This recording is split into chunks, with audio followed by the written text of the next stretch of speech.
Otro elemento del que ya hemos hablado o concepto es el circuito. Para nosotros un circuito simplemente es un camino cerrado donde las cargas positivas de la batería van a encontrarse con las negativas, ¿vale? En el caso que tenemos en la figura, lo que tenemos es un circuito donde tenemos una resistencia R1 y R2 que están en serie. ¿Por qué están en serie? Están en serie cuando les atraviesa la misma corriente. Vale. En ese caso, nosotros decimos que están en serie. Ahora bien, si lo que tenemos es una fuente de alimentación y tenemos dos resistencias conectadas de esta otra manera, también R1 y R2, ¿vale? Entonces decimos que estas están en paralelo. ¿Por qué? Porque en ese caso lo que tienen es la misma diferencia de potencial entre sus dos extremos. Y la diferencia potencial la está fijando la fuente, ¿vale? En ese caso,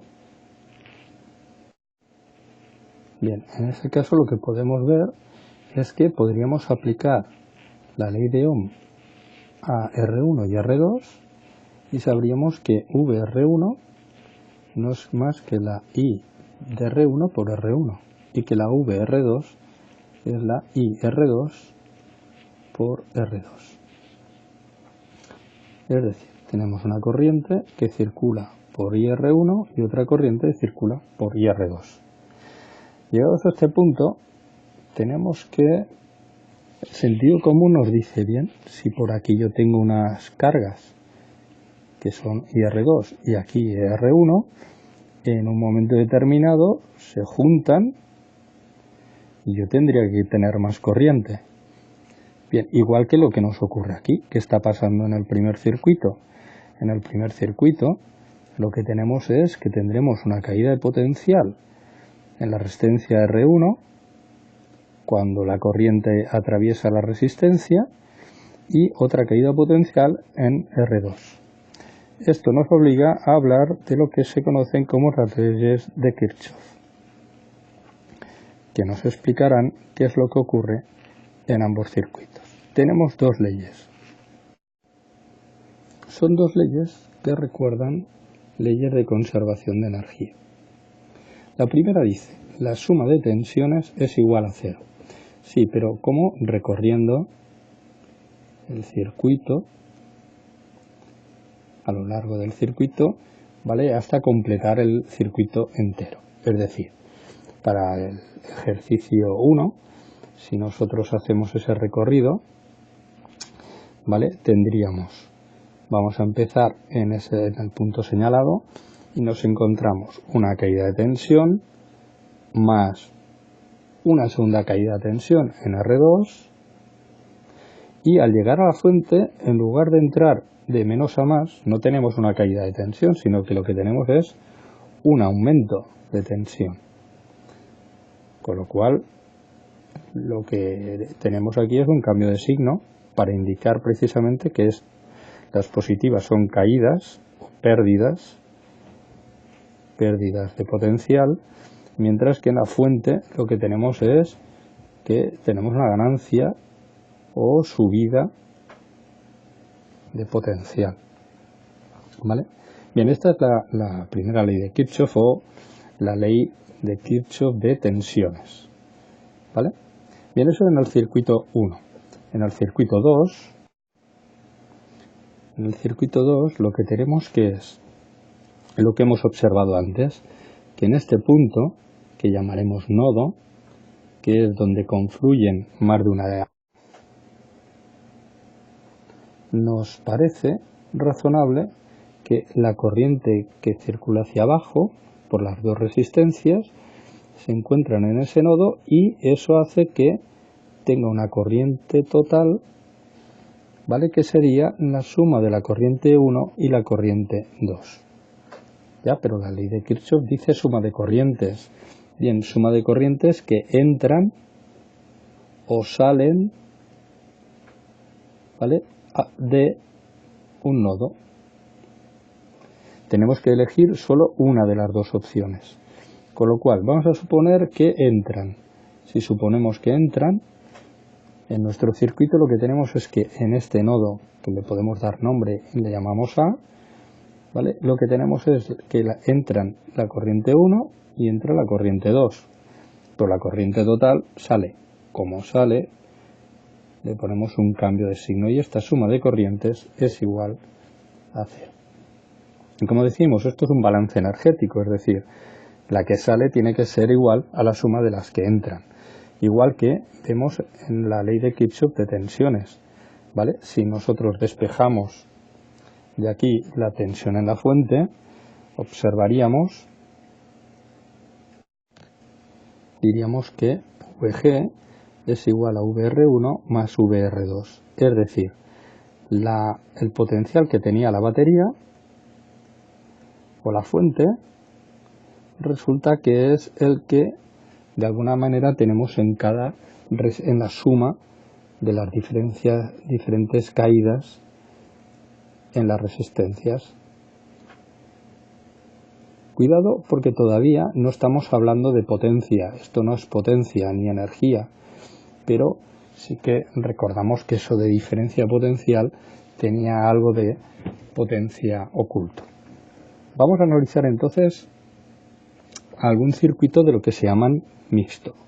Un circuito mixto es aquel que tiene, por ejemplo, resistencias en serie y resistencias en paralelo. ¿Qué se hace para poder analizar un circuito como este? Tenemos una fuente, tenemos dos resistencias, ¿vale?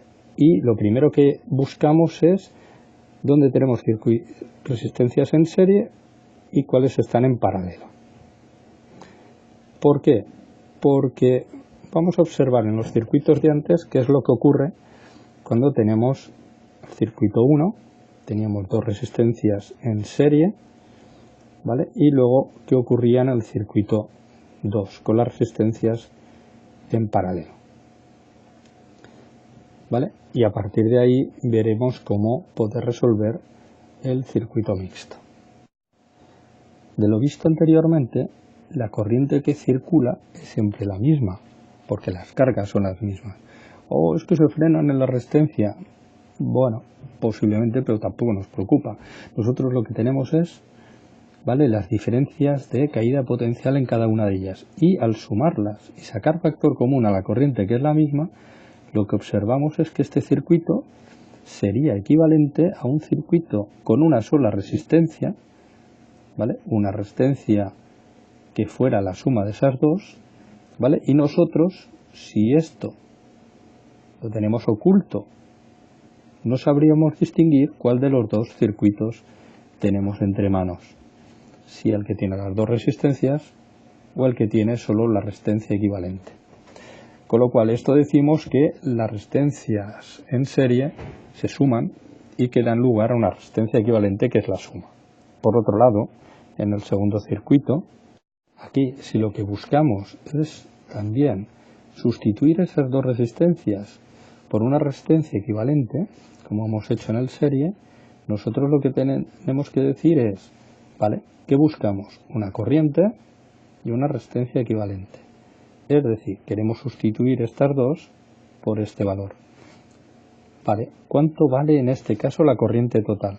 La corriente total hemos visto que era la corriente 1 más la corriente 2. Si relacionamos la corriente 1 y 2 con la fuente, tenemos que es VG partido R1 más VG partido R2. Sacando factor común a la fuente, que es el valor constante, tenemos que es 1 partido R1 más 1 partido R2. ¿Y qué es lo que andamos buscando? Buscamos una resistencia equivalente donde esto fuera igual a VG partido R equivalente. Y de aquí obtenemos la relación. Es decir, tenemos que la resistencia equivalente, la inversa, es la suma de inversas. Dicho de otra manera, la resistencia equivalente es la suma de las inversas y la inversa. Ya sabemos ahora cómo calcular resistencias equivalentes serie paralela. Volvamos entonces a nuestro circuito mixto. Bien, ¿qué es lo primero que tendríamos que hacer? Observar el circuito y buscar si podemos hacer simplificaciones. Claro, lo primero que vemos en este caso es que efectivamente lo que tenemos es claramente un paralelo de dos resistencias, R2 y R3, que podíamos cambiar por R equivalente, que sería ¿quién? La suma de los inversos de R2 y R3 y a la menos 1. Bien, una vez que tuviéramos ese cambio hecho, nuestro circuito se quedaría de la siguiente manera: R1 y una R equivalente, como tenemos aquí. Y ahora que observamos, si repetimos la operación de buscar series y paralelo, observamos entonces que tenemos que R1 y R equivalente ahora están en serie, por lo que podemos aún simplificar más el circuito y hablar de una R equivalente prima, que sería la suma de la R equivalente anterior más R1. ¿Qué nos permite eso? Si vamos para atrás, lo que vamos a obtener es una corriente I1 que pasa por R equivalente, que básicamente será la misma que pasa por R1 y R equivalente, y que, ojo, porque en el primer circuito no pasa por R2, pasa por la R equivalente que hemos calculado. Pero ya tendríamos una corriente I1. A partir de ahí lo que podemos hacer es, en cada circuito, ir analizando las diferentes caídas de potencial. La caída potencial en la R equivalente prima, si es que nos interesa, la caída potencial en la R equivalente, la caída de potencial en R1, y fijaros que la caída de potencial en la R equivalente nos daría la caída de potencial en R3 y en R2, con lo cual a partir de aquí podríamos sacar la corriente de IR2 y la corriente en IR3. Bien, vamos a hacerlo con un ejemplo numérico.